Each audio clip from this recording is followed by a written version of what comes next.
Bueno, bienvenidos sean todos a esta plática de ciencia y tecnología que estamos ofreciendo por parte de CTR. Mi nombre es Alejandro Serna, soy especialista de producto para los anticuerpos, proteínas, kits ELISA, ensayos celulares de las marcas que distribuimos en CTR.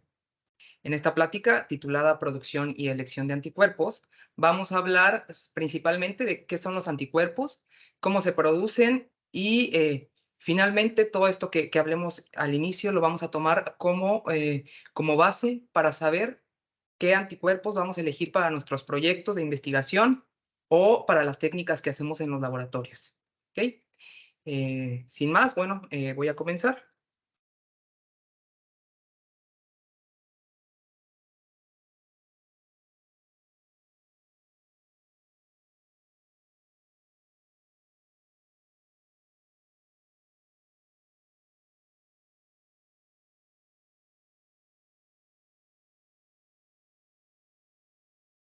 Ok, creo que la diapositiva se quedó un poquito trabada.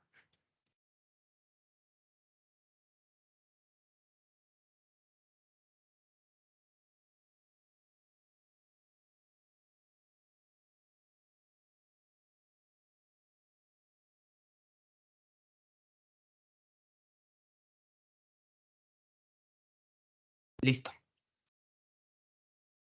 Bueno, vamos a comenzar primero por qué son los anticuerpos. Los anticuerpos son glicoproteínas, proteínas que se producen por células de nuestro sistema inmune y del sistema inmune de vertebrados como una respuesta a agentes extraños, conocidos como antígenos en la parte de inmunología. Y bueno, estos antígenos pueden ser proteínas extrañas, microorganismos. Aquí puse algún ejemplo de varios microorganismos que entran a un cuerpo, supongamos a un cuerpo humano, y empiezan a producir, las células B del cuerpo humano empiezan a producir los anticuerpos, que son estas proteínas que normalmente se representan con esta forma de Y. ¿Qué peculiaridad tienen los anticuerpos? Que nos va a ayudar al final en la investigación y en todas las aplicaciones clínicas y farmacéuticas que tienen, es que detectan fragmentos específicos de estos antígenos. Al final coloqué una imagen del coronavirus que tanto nos encerró en estos últimos años y bueno, pueden observar que hay anticuerpos que se pegan, por así decirlo, que se unen a diferentes sitios del virus. Esto quiere decir que cada anticuerpo se produce para distintos sitios de una proteína o de un microorganismo y es justamente esta especificidad lo que los hace herramientas indispensables en la investigación.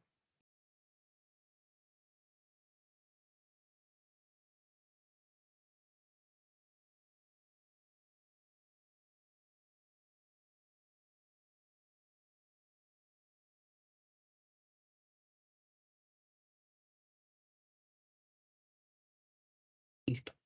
Eh, bueno, ¿para qué aplicaciones son más utilizados los anticuerpos? Primero, los anticuerpos, al ser tan específicos, se usan para la detección de blancos mediante distintas técnicas. Las más comunes en el laboratorio son los ensayos ELISA, algunos Western blot, inmunohistoquímicas, que son tinciones de tejidos, inmunocitoquímicas, que son tinciones de células, citometría de flujo, inmunoprecipitación. Esas son algunas de las aplicaciones, pero no las únicas. Y bueno, realmente las aplicaciones para los anticuerpos son muy vastas. En esta diapositiva lo que podemos ver son justo algunos ejemplos de las aplicaciones que más se utilizan en los laboratorios.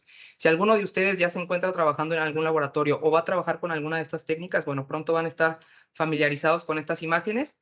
Los Western blot, por ejemplo, se trabajan con una membrana y electroforesis de proteínas para separar las proteínas. Las tinciones, ya sean de tejidos o de células, bueno, se trabajan directamente en la muestra o con algunas preparaciones para fijar la muestra sobre todo, y al final obtener imágenes ya sea por el microscopio blanco, que es para ver los colores tal cual que se generan, por cromógenos o imágenes fluorescentes que se hacen ya con equipos un poquito más especializados. Los ensayos ELISA o los ELISpot que normalmente se utilizan en los laboratorios, bueno, se hacen en placas de 96 pozos, como lo vemos en la imagen inferior de la esquina derecha. Y finalmente la inmunoprecipitación, ¿qué es lo que hace? Bueno, que se precipiten justamente la zona donde están los anticuerpos, digo, la proteína que queremos detectar.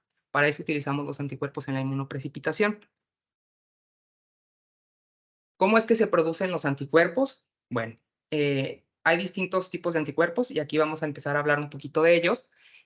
Primero, para producirlos, como hablé en la primera diapositiva, pues se necesita inmunizar a un animal. Los animales más comunes en laboratorio para hacer la producción de anticuerpos son los conejos, los roedores como ratas, ratones, algunas veces también se utilizan cabras, burros, ovejas y otro tipo de animales un poquito más grandes, incluso hasta gallinas, pero los más comunes son los primeros tres, los roedores, rata, ratón y los conejos. El conejo es el animal ideal para producir este tipo de reactivos. ¿Por qué? Porque a diferencia de los roedores o los ratones, que son los más comunes dentro de rata, ratón, es que el sistema de generación de diversidad de inmunoglobulinas de los conejos es doble, es un sistema doble. Entonces esto hace que se puedan generar más anticuerpos y que además estos anticuerpos puedan ser más específicos, mucho más fáciles de utilizar para modificaciones pequeñas. Si alguno de ustedes va a trabajar con vías de señalización, por ejemplo, para ver fosforilaciones, si trabajan con modificaciones en histonas o con proteínas que están altamente conservadas entre diferentes especies, como podría ser un humano y un ratón. Bueno, los anticuerpos de conejo son ideales para hacer este tipo de detecciones tan específicas o de modificaciones tan pequeñas. Bueno, dicho esto, al hacer la inmunización del huésped, en este caso el conejo, como podemos observar, obtenemos una respuesta inmune por parte del animalito, que al final, pues, ¿qué es lo que va a producir? Justo los anticuerpos. Los anticuerpos se encuentran en el suero del animal. Este suero se purifica y así se obtienen los anticuerpos.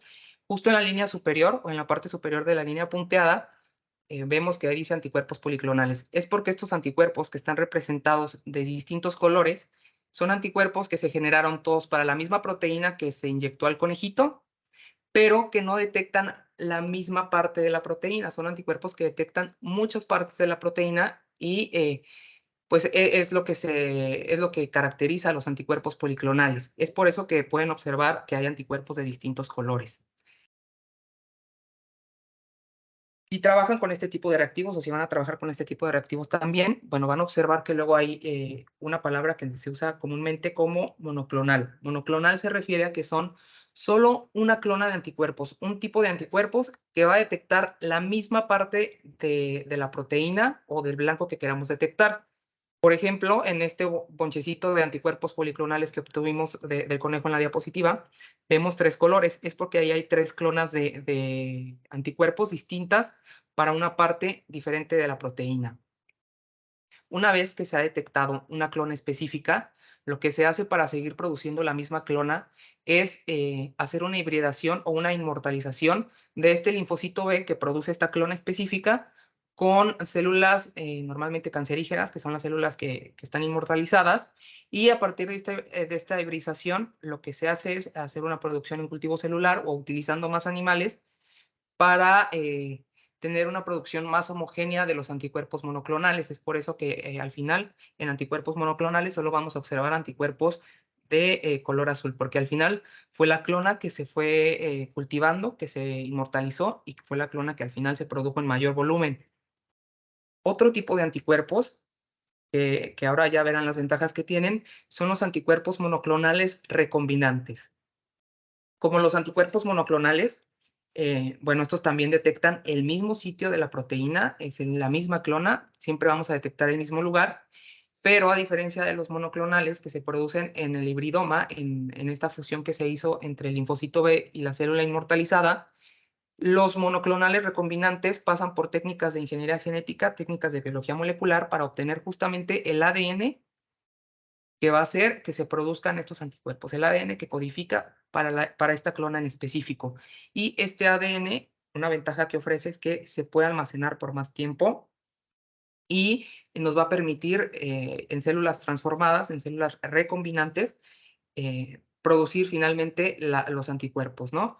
Es como producir una insulina recombinante o cualquier otra proteína recombinante que nosotros hayamos visto en clase o hayamos trabajado en el laboratorio. Es por eso que al final, pues vemos anticuerpos que son todos morados, porque a diferencia del monoclonal, aquí la clona que se hizo recombinante fue la clona de color morado.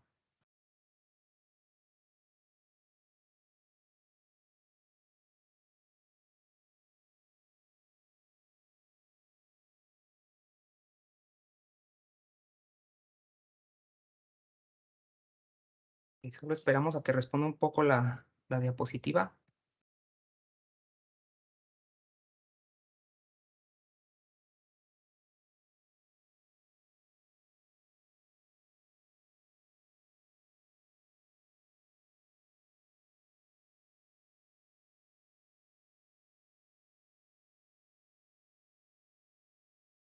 Listo. ¿Qué diferencias hay entre, entre estos tres conceptos? Los anticuerpos policlonales, los anticuerpos monoclonales y los anticuerpos monoclonales recombinantes. Bueno, como ya lo mencioné, es que los monoclonales son muchas clonas. Los policlonales, perdón, son muchas clonas que se van a dirigir a distintas partes de la misma proteína o del mismo microorganismo. En este caso yo puse una bacteria allí y observamos que hay tres clonas distintas que justamente pues van a tres proteínas distintas de este microorganismo. En cambio, los monoclonales pues son anticuerpos que se producen a partir de una línea celular de linfocitos B que se fusiona con una célula inmortalizada, como ya les mencioné. Entonces siempre vamos a detectar el mismo epítopo, la misma fracción de una proteína. En este caso, pues podemos ver que justo los anticuerpos azules van siempre a las mismas partes del microorganismo, que es donde está localizada justamente la proteína para la que se generó el anticuerpo. Y finalmente, los anticuerpos monoclonales recombinantes, pues también son anticuerpos monoclonales, a final de cuentas, que pues se van a unir a a la misma parte de la proteína, y en este caso lo que ejemplificamos es justo que son anticuerpos que se ubican justamente en esa sección del microorganismo y que siempre va a detectar el mismo epítopo. La diferencia con los monoclonales, como ya lo había mencionado, es que estos se producen por técnicas in vitro de ingeniería genética.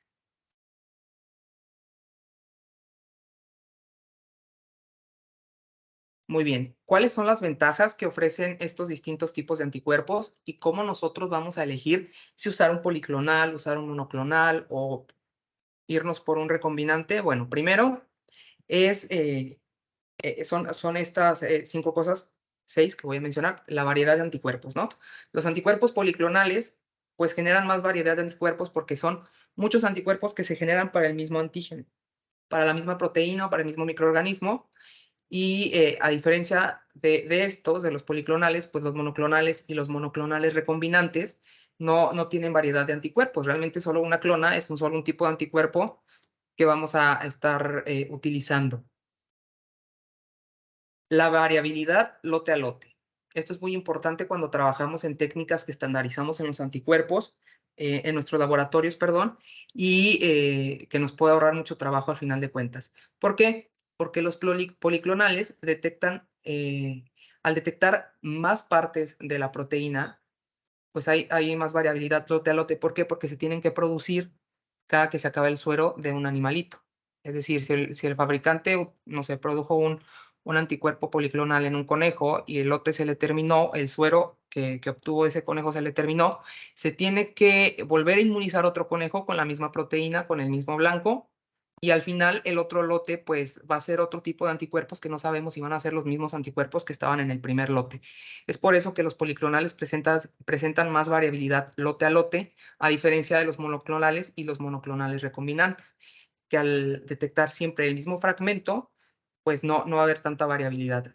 Realmente los anticuerpos tienen que funcionar bien y con muchas similitudes entre cada lote de estas dos presentaciones. El uso en animales. Bueno, como saben, el uso en animales está cada vez más, pues, es un poco más estricto, hay más normas para el uso de animales y los monoclonales y los monoclonales recombinantes también nos ayudan un poquito más a esto. ¿Por qué? Como mencioné anteriormente, pues para producir los anticuerpos policlonales por cada lote se requiere utilizar un animal nuevo. A diferencia de esto, en los monoclonales se utiliza el animal que se inmunizó al inicio. Es posible que se pueda utilizar otro animal para producir monoclonales, pero normalmente ya se empiezan a producir por cultivo celular y los recombinantes, al tener ya almacenadas las copias de ADN, pues también nos permite utilizar menos animales a largo plazo. Esto es un pro de los anticuerpos monoclonales y sobre todo de los monoclonales recombinantes. Especificidad. Ok, los policlonales, al ser varios anticuerpos que detectan el mismo blanco, pues son menos específicos. ¿Por qué? Porque va a haber anticuerpos que van a detectar muchas partes y al final, si estamos detectando o si queremos detectar una parte en específico o nuestra muestra no cuenta con algún fragmento de la proteína, lo que va a pasar es que la especificidad de los anticuerpos policlonales van a bajar, contrario a lo que pasa con los monoclonales y los monoclonales recombinantes, que siempre van a detectar la misma proteína, el mismo epítopo, y si en nuestra muestra se encuentra este fragmento, siempre lo vamos a detectar de la misma manera.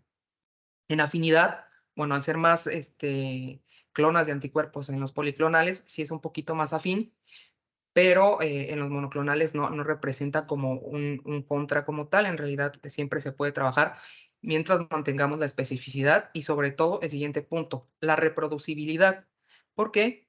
Porque los anticuerpos monoclonales y los monoclonales recombinantes, a diferencia de los policlonales, mantienen más su reproducibilidad, sobre todo a largo plazo. Si cambiamos de lote, pues va a ser más fácil que nuestros anticuerpos monoclonales y los monoclonales recombinantes permanezcan con el mismo resultado en nuestras muestras. Y sí, cada que tengamos un lote nuevo se tiene que validar de alguna forma, pero el trabajo de validación que requiere un monoclonal recombinante a un policlonal es muchísimo menor. Al final, pues también el huésped tiene impacto en la afinidad y la sensibilidad. Esto es lo que les había comentado de los conejos. Los conejos generan un poquito más de especificidad en sus anticuerpos por su sistema doble de generación de inmunoglobulinas, resumido, y esto hace que finalmente pues obtengamos más clonas y que las clonas sean muchísimo más específicas a diferencia de otras especies.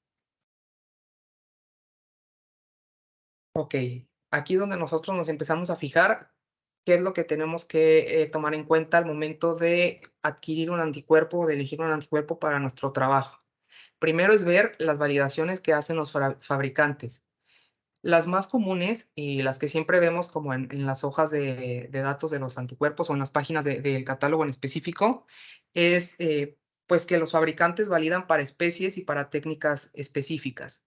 Hay anticuerpos que pueden estar validados para una tinción de tejidos o de células, pero no pueden estar validados para Western blot porque a lo mejor el fabricante trabajó con el Western y no obtuvo resultados y si es así, muchas veces incluso ponen este anticuerpo no funciona para Western o para otra técnica que ellos no pudieron validar. Si no lo han validado, bueno, es posible que funcione, pero siempre para eso hay otras opciones que les comentaré más al rato.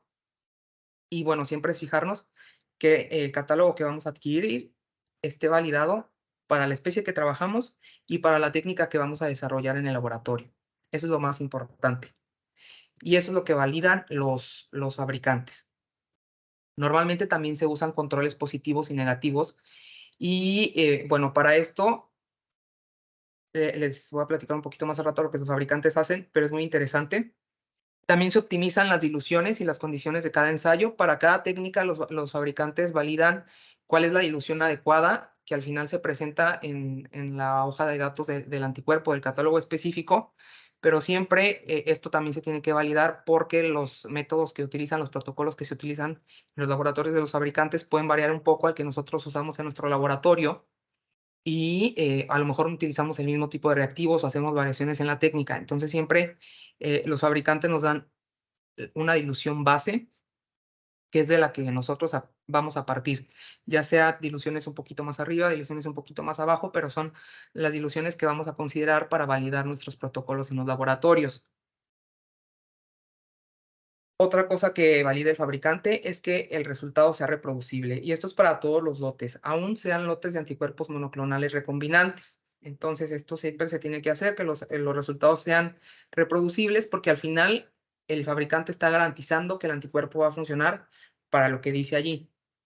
Y es por eso que ellos ya lo validan antes, ¿no? Porque se tiene que garantizar que esto sí va a funcionar, y si no funciona, bueno, ya se entran a sus políticas de reemplazos, de garantías o de modificaciones al protocolo, pero normalmente esto es lo que trabajan. Finalmente, bueno, hay fabricantes que trabajan con knockouts de células blanco y aquí voy a hilarlo un poco con los controles adecuados.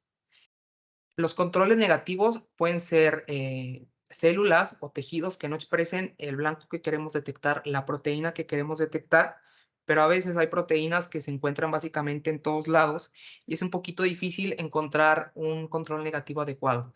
Entonces, ¿qué hacen? Pues desarrollan knockouts de células que no tienen esta proteína y validan que esta proteína sea específica solo, o este anticuerpo, perdón, sea específico para esa proteína. Aquí puse un ejemplo de una electroforesis, bueno, es un Western blot, mejor dicho, en el que está la muestra silvestre y una muestra de knockout. Y en verde se puede ver el anticuerpo, o la proteína, perdón, que en este caso que se quería detectar. Si pueden observar bien, pues en la línea del knockout esta proteína no se encuentra y esto nos da un indicio de que este anticuerpo es específico para esta proteína. También, ¿qué más se hace para justo verificar que los anticuerpos sean específicos? Se hacen ensayos de péptidos, que es con distintas fracciones de la proteína, con estos péptidos, que son las fracciones proteicas, se hacen ensayos con los anticuerpos para ver que sea específico solo, en el caso de los monoclonales, que sea específico solo para un fragmento, para un péptido, y en el caso de los policlonales, pues para ver en qué fracciones se encuentran o cuáles son los epítopos de las clonas que se desarrollaron en el animalito. Otro tipo de ensayos que también hacen los fabricantes, no lo menciono en el listado, pero sí puse la imagen, son los ensayos que se hacen en tejidos. Son como los ensayos de péptidos, pero en este caso se utilizan muchos tipos de tejidos justo para ver en qué tejidos sí se encuentran y que concuerde sobre todo con la literatura.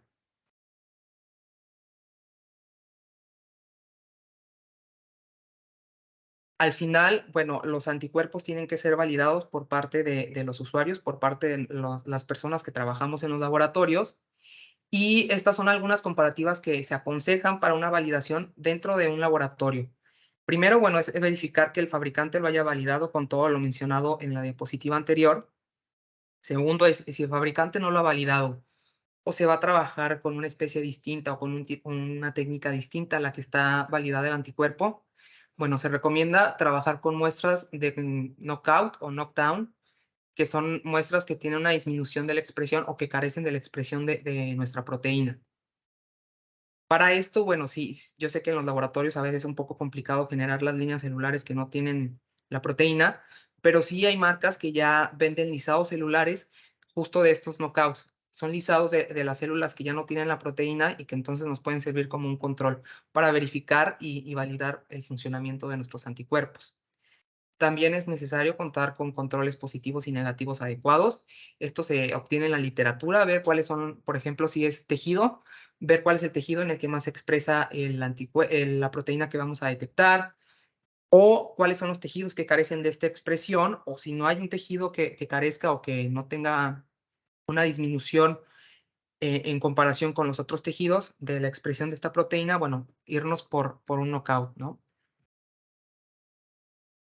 También hay que determinar los niveles endógenos en las muestras complejas. Esto es ver cuál es el nivel total de la proteína, porque al final en nuestras comparativas, en nuestros resultados es lo que vamos a sacar. ¿Qué nivel de la proteína vimos detectado, vimos expresado? Hay que optimizar las diluciones y las condiciones de cada ensayo. Como ya había mencionado, si bien los fabricantes la mayoría de las veces nos indican cuáles son las diluciones recomendadas para ciertas aplicaciones, siempre se tiene que estandarizar esta dilución en los laboratorios. ¿Cómo se hace? Pues corriendo el protocolo, haciendo algunas variaciones en la dilución, para lo que podemos partir de la dilución mencionada por el fabricante y, bueno, así encontrar la dilución que encaje mejor en nuestro protocolo, en nuestros resultados, ver que la señal que obtengamos no esté sobresaturada, a lo mejor que no pongamos demasiado anticuerpo que nos genere ruido, o que no pongamos muy poco anticuerpo que no tengamos detección o que la detección sea muy poca. Finalmente, una vez que se optimizan las diluciones y las condiciones de cada ensayo, lo siguiente es reproducir el ensayo siguiendo ya la optimización para verificar que justamente nuestros resultados pues son repetibles, que se pueden obtener el mismo resultado cada vez que nosotros corremos el ensayo. Finalmente, bueno, esto no es forzoso, pero sí deseable, es confirmar por método complementario. ¿Por qué digo que no es forzoso? Porque si bien hay anticuerpos que están validados para trabajar con un Western blot, por ejemplo, puede que este anticuerpo, y ustedes lo validan en su laboratorio, bueno, puede que este anticuerpo no funcione para muestras en las que la proteína no se desnaturalice, como se hace en el Western por la electroforesis. Entonces, lo que hacemos es, pues sí, confirmar con un método complementario, pero a lo mejor no siempre va a ser posible. Si trabajamos en otro tipo de técnicas como una ELISA, como una tinción de células o de tejidos en la que sí se detecta la proteína nativa, por así decirlo, pues sí podríamos ahí buscar otro ensayo complementario que nos pueda verificar que exactamente estamos detectando esta proteína y que nuestro anticuerpo está funcionando. Esta ya es la última parte y la tomamos como un resumen. ¿Por qué? Porque con esta diapositiva nosotros, y bueno, con lo que ya platiqué anteriormente, nosotros lo que podemos hacer es saber qué es lo que necesitamos para elegir un anticuerpo o para pedir opciones de anticuerpos, porque a lo mejor ustedes no encontraron el catálogo específico, pero nos lo pueden pasar a nosotros y nosotros con todo gusto podemos buscar las opciones que encajen en su protocolo, que detecten la especie que van a detectar ustedes, que encajen con la aplicación, pero es necesario que además de que nos informen o de que ustedes se basen solo buscando la proteína que quieren detectar, el blanco que quieren detectar, pues que también tomen en cuenta a qué especie pertenece su muestra. Si trabajan con células, pues pueden ser células de humano, células de ratón, células de rata o de la especie que estén trabajando.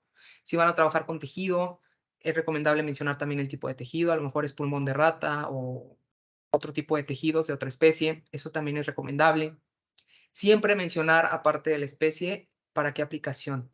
Y esto lo podemos ver en esta diapositiva, porque, bueno, en este artículo justo lo que se reportó fue que no todos los anticuerpos funcionan para lo mismo.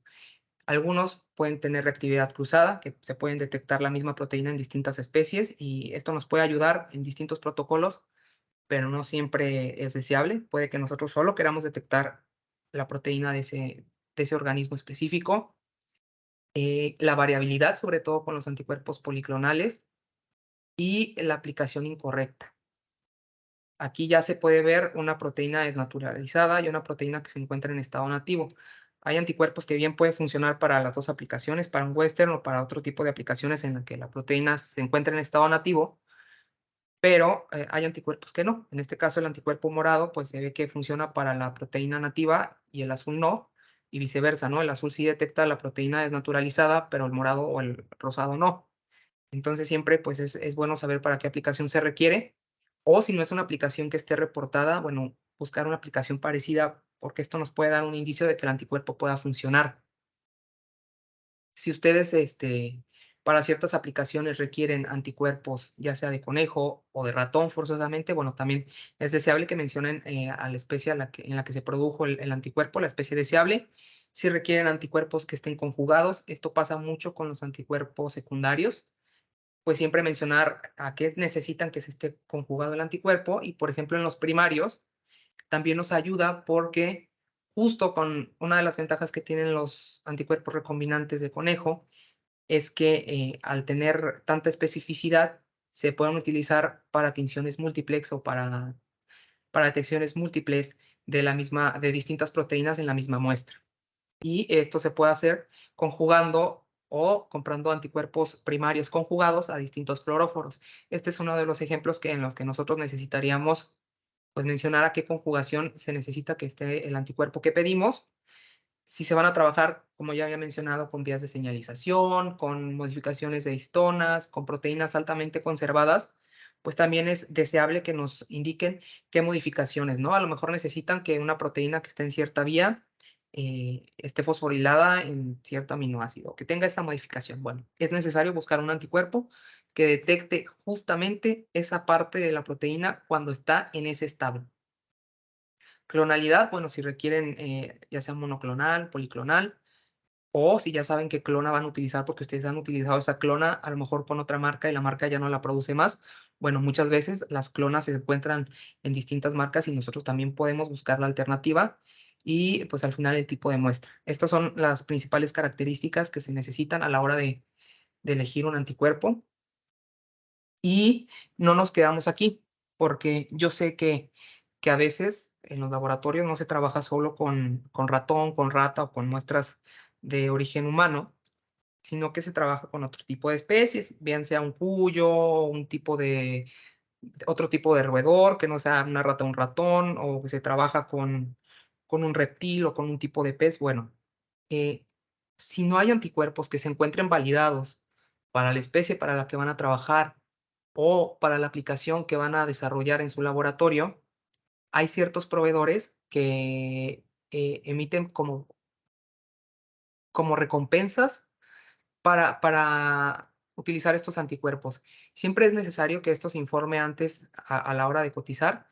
¿Por qué? Porque así muchas veces el proveedor puede hacer un análisis muy específico, análisis bioinformático, en lo que pues ven qué tan similar es la proteína del animal que van a utilizar ustedes con la de los animales que están validados los anticuerpos, y se hace una predicción de qué tan probable es que estos anticuerpos puedan funcionar, ya sea para la especie o para la aplicación nueva. Y también siempre hay opciones, no se queden solo con que no hay y ya, siempre podemos buscar una alternativa que al final, pues, si no nos funciona, incluso podamos tener una recompensa.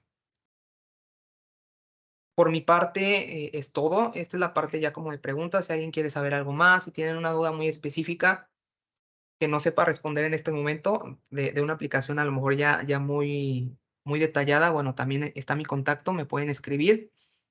Y bueno, muchas gracias a todos por la atención que nos brindaron y cualquier duda estamos al pendiente.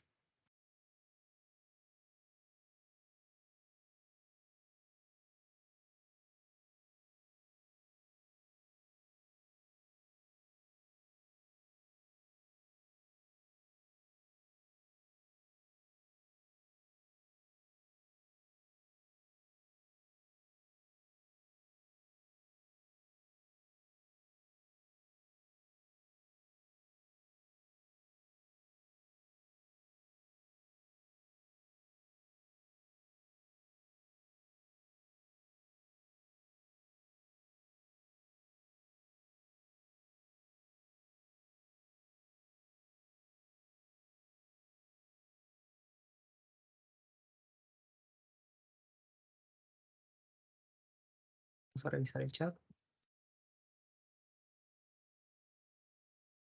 No, gracias a ustedes. Bueno, creo que no ha habido ninguna duda hasta el momento. Por mi parte es todo. De cualquier forma, si algo surgiera, tienen mi correo y pueden escribirme. Ok, Ana Gabriela me pregunta, ¿cómo sería el uso de los anticuerpos en flujo? Bien, sí, normalmente los anticuerpos que se utilizan en citometría de flujo ya vienen marcados con algún fluoróforo. Y bueno, lo importante aquí saber es el equipo que se va a utilizar, cuáles son los canales que tienen, porque dependiendo de esto va a ser los fluoróforos que nosotros podemos utilizar como opciones a la hora de hacer las detecciones. Esto sería todo. Si hay tratamientos que se tienen que hacer antes en las muestras, depende mucho de la localización de la proteína en la que se encuentren en la que se encuentre la proteína, perdón, dentro de la muestra, pero sí, lo clave a la hora de elegir anticuerpos para citometría es ver, pues que sí sean si es una proteína de ratón, por ejemplo, que sean para ratón y que el marcaje coincida con los canales que puede detectar el equipo.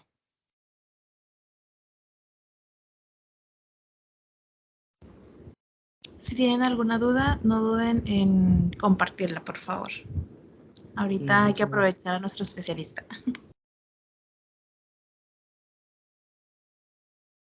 Bueno, Alex, muchas gracias. Al parecer ya no hay más preguntas. De igual forma, si tienen alguna duda conforme al paso del día, no duden en mandarle un correíto a Alejandro. Con toda confianza será respondida. Muchas gracias, Alex, por tu tiempo. Muchas gracias a todos los demás también por haber asistido a la reunión. Y los esperamos en próximos webinars. Tengan excelente tarde. Hasta luego. Gracias, bye.